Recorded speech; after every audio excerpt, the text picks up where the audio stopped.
Hey, what's up, lightboltjoe here. Today we are going to discuss the 2010 original book, The Kane Chronicles, The Red Pyramid. This is written by Rick Riordan. This is the first of three books in the Kane Chronicles trilogy. Now, it's important to note, this came out in 2010, and also The Heroes of Olympus, The Lost Hero was, right? Lost Hero? That came out in 2010. So Rick Riordan was then putting out two books in the same year, and then he's done incredible work since. So The Lost Hero is the sequel to the Heroes of Olympus books are the sequels to the Percy Jackson and the Olympians books, and the Kane Chronicles, which are about Egyptian mythology, also take place within the same Percy verse. So this primarily takes place in Brooklyn. It takes place everywhere, but the main residence of Brooklyn House is in Brooklyn on the east side of the river. And it's referenced that Manhattan has its own gods. We don't deal with them, referencing the Greek gods on the 600th floor of the Empire State Building, which is Mount Olympus. So, as we go into talking about the incredibleness that is this book, this is a very thick book. This is large. This is what, 514 pages? 514, right?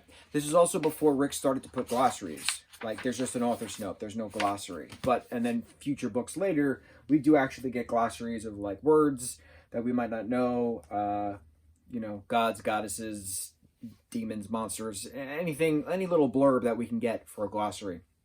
So, also, and I'm saying so a lot, because there's so much that goes on within the Percyverse, the Camp Chronicle, the Camp Half-Blood Saga Chronicles, whatever you want to call it. It's just so vast and massive.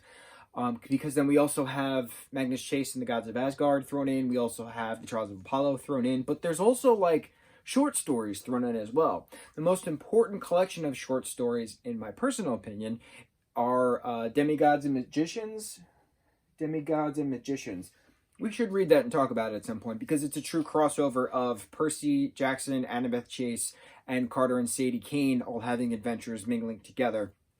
We don't actually have an after adventure. Like, stuff happens between the four of them, like in the final short story, and like it's alluded that we could see them come together again, but we don't. And I still wanted to see them together again, but c'est la vie. We'll see what happens. Now, Kane Chronicles. What is this about? So Carter and Sadie Kane. Carter is 14 years old. Sadie is 12 years old. Carter is a little bit more dark-skinned than Sadie is. Sadie's like very light-skinned, but she also has blonde hair, blue eyes. He is brown-skinned, brown eyes, brown hair. Their father is dark-skinned, Julius Kane. Julius's brother Amos is dark-skinned, but their mom, whose name I cannot remember at this given moment, she is light-skinned, a white woman, basically, who lives in England she's from England. And we know this because Sadie is growing up in England, in London, in a flat in London with her grandparents, while Carter is traveling the world with their father, Julius, who is an archaeologist, an Egyptologist, for that matter. So their mom passes away years ago. They used to live in Los Angeles. Their mom passes away. Carter went to go travel with their father. Sadie had to go live with their grandparents in London based off of some, guardianship court case kind of a thing. Who gets the guardianship of each child? So there's a cat named Muffin involved that lives with Sadie in London as well. This starts out on Christmas Eve. This is a Christmas book. As far as I'm concerned, this takes place Christmas Eve, ends the 30th, December 30th. So, like, this is a Christmas book. And we go into the demon days. We go into how the calendar originally ended on the 25th, but then 5 extra days were added, and then eventually a 31st day was added, but that's not till Greco-Roman. This is mainly Egyptian. This is before Ptolemaic period. So, like, a lot of history is involved, right? So a lot of information is presented to us within the Percy Jackson and the Olympians books. So therefore, a lot of information is going to be presented to us in the Kane Chronicles books. Egyptology is massive, right? Egypt's been going around for tens of thousands of years. One of the earliest civilizations. You got your Mesopotamia, you got your Sumerian, you got your Egyptians, right?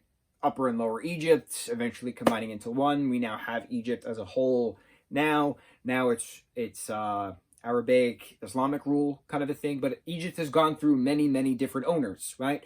France had invaded Egypt at some point. The Romans invaded Egypt at one point.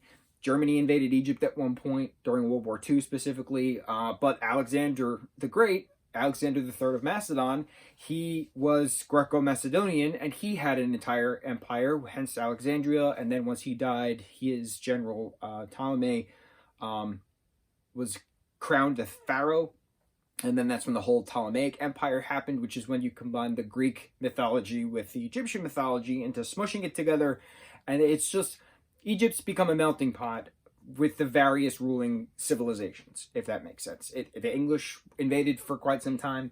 4 different obelisks are very represented. One is still in Egypt, one is now in New York, one is in Paris, one is in London. Those 4 obelisks are very important. They're considered portals, and we go into them, you know, through the House of Life. The House of Life is this magic clan of folk. They've been guarding the secrets of Egypt, you know, mythologically speaking, but also magically speaking, since the dawn of Egypt, since the dawn of humanity, the dawn of creation. So much information is involved. Carter and Sadie Kane, they are the blood of pharaohs. They are the last descendants, the last strongest descendants of 2 very, very ancient lines of pharaoh going back millennia. And so the gods are nervous because they have so much power within them, so much untapped power within them. Their father, Julius, brings them to the British Museum to look at the Rosetta Stone, breaks apart the Rosetta Stone to release the gods, so that way, you know, stuff can happen. Right, the plot's prevailing. But when the gods are released, you know, Set fuses with Amos, and we don't know that until the very, like, bit of the end. Horus fuses with Carter. Isis fuses with Sadie. Nekhmet, I believe, fuses with Zia, who is a magician from the House of Life. And Osiris fuses with their father, Julius. Now, Osiris is the god of death. Anubis is also viewed as the god of death, but he's really like the god of funerals, the funeral rites god. He loves Louisiana, which I think is fun, especially New Orleans. But it's a matter of how do you restore balance to the gods? How do you restore balance to the world by releasing these gods? Set is a god of chaos. He's a god of war. But Apophis is this gigantic serpent of chaos. And they 2 kind of like work together at various points, but Apophis hasn't fully awakened yet. So it's a matter of trying to figure out what to do with being a godling, being fused with these gods and goddesses, having your protected amulets, having your protective hieroglyph, but what do you do with the magic that you don't know exists yet, right? Amos, their uncle, has this mansion on top of a, you know, warehouse in Brooklyn on the East River, as like a hideout, basically. Khufu is a baboon there. He only eats things with that end in the letter O, so like flamingo, Cheerio, Oreo, burrito, Dorito, buffalo, armadillo. I think that was the few things that we talked about that ends in O's. What? So the goddess Bast is like a cat god. She's like the warrior of Ra. She was fused with Muffin the cat for quite some time. So we go into like, how did their mom die? Why did their mom sacrifice herself in order to, you know, make sure the balance comes into about? How did their father Julius fuse with Osiris? Why is he now living and dead at the same time while ruling in the House of Death, or the Duat, if you will? The Duat is this like in-between realm between the living and the dead, and like you can travel through it like quickly as like a wormhole kind of a thing. Wormhole theory. A lot of metaphysics is explained through the Duat, which is pretty cool. It's a lot of battles, right? We go from one location to the next location. We go to the Louvre in Paris. We're in Egypt. We're in Cairo. We're at the pyramids. We're at the Sphinx. We're at the obelisk in London. We're at an obelisk in Paris. We're at the biggest obelisk in the world, which is the Washington Monument in DC. We are in Arizona, as Set is building his giant red pyramid, hence the title, The Red Pyramid. We're in New Mexico. We're back in DC at the final battle. And what I love about this particular book is, and I've said this a lot of times, I love when stories do this, when the bad guy makes a deal and becomes the good guy. I love it. Absolutely love it. So Set is a god, and the kids also are fused with Horus and Isis. So they all realize that one can't exist without the other. There has to be a balance. So they can't defeat Apophis without the help of Set. And Set loves causing chaos, and Set loves causing destruction. So why doesn't he reserve his chaos and destruction to help them in the inevitable fight against Apophis? Smart. I love it. We talked about that within the Shadowcrosser, Firekeeper, Stormrunner books by J.C. Cervantes. I loved seeing that. The God of Death helping the kids along the way.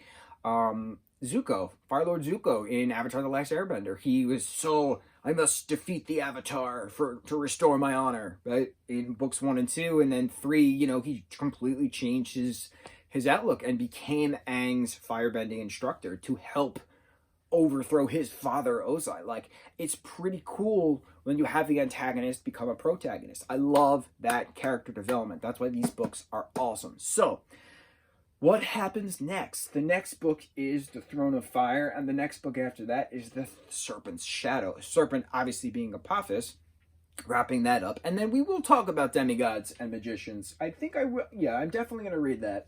I didn't plan on it because there's so many Rick Riordan books we have to go through, plus the other Rick Riordan Presents books that are slowly trickling out. A lot of reading we have to do. I also have a Rick and Morty Volume 12 comic book I need to read.